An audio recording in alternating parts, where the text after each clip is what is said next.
people do you know who had or have tetanus, diphtheria, polio, measles, mumps, rubella, or pertussis? Close to zero, I hope. I certainly don't know anyone. Majority of the diseases are actually completely eradicated from the United States. And the reason for this? Vaccinations. Vaccines prevent diseases, for example, polio, which causes permanent damage, gone. Measles, which causes severe illness, gone. Tetanus, which can lead to death, gone. I hope you're quickly realizing the benefits to get immunized. But let's take this a step further. You are not only protecting yourself, but you're helping the people who cannot protect themselves. Some people aren't able to get vaccinated because they're either babies too young to even get the vaccines or severely immunocompromised individuals. When the majority of the people in the community are immunized, fewer people get sick because the disease has less people to infect. This is what we call herd immunity. Let's show this with a visual. This is a community, a herd, and where the young and immunocompromised are shielded in the center of the herd. Scenario A. Here we have the community members who are not vaccinated, and they're getting hit with the measles disease. Measles is airborne, and one infected person can spread it to 12 to 18 others. Thus, the disease spreads to the community with ease, and the young and immunocompromised are quickly affected. Now, scenario B.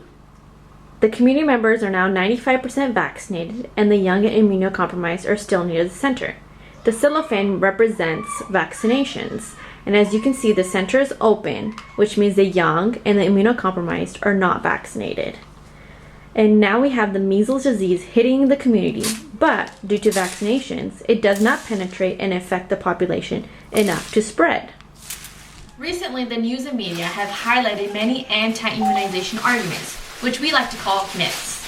Families are now deciding not to vaccinate or immunize their children because they're convinced by these myths that are going around.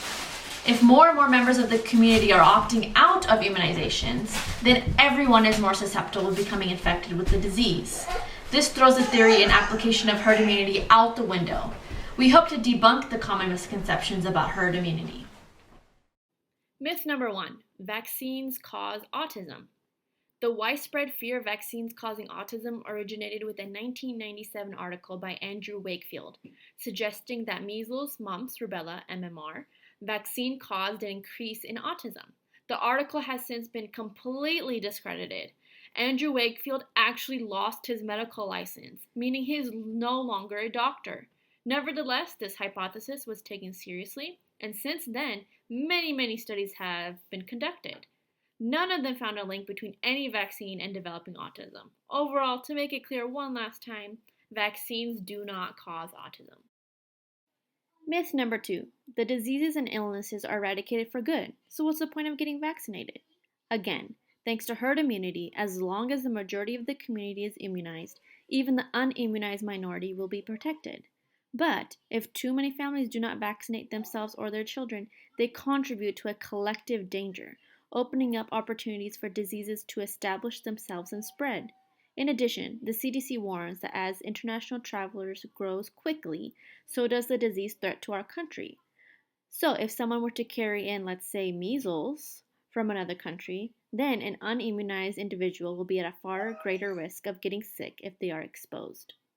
In conclusion, vaccines are one of the greatest achievements of modern science. Before vaccines, life used to be brutal for children, and many were severely affected by rubella, smallpox, and whooping cough. Today, these diseases are simply prevented with a simple shot. So as our community and greater nation continues to advance and tackle new challenges, people should never forget how many deaths and illnesses vaccines have prevented, and how they continue to protect us from potentially devastating forms of disease.